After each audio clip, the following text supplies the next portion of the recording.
ৰকিবুল হুছেইনৰ ল'ৰাটো শোচনীয়ভাৱে পৰাজয় হোৱাৰ পিছত সংখ্যালঘু তথা ধৰ্মীয় সংখ্যালঘু ৰাইজে গো মাংস খায় আৰু গো মাংস বিতৰণ কৰাৰ অভিযোগ উত্থাপন কৰিছে। এই সংক্ৰান্তত আপুনি কি ক'ব?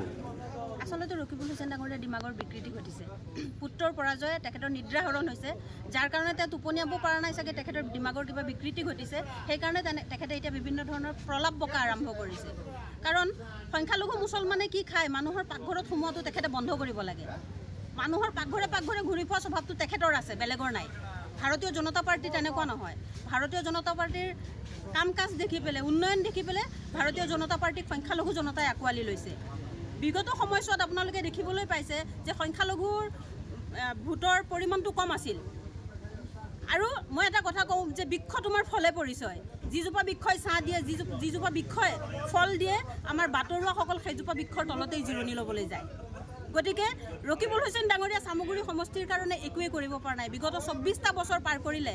24টা বছৰে আমাৰ চামগুৰি সমষ্টিৰ এনেকুৱা এটা উল্লেখনীয় কাম নাই য'ত আমি আঙুলিয়ে দেখাই দিব পাৰোঁ যে এইটো ৰকিবুল হুছেইন ডাঙৰীয়াৰ নিৰ্মাণ কৰা কাম।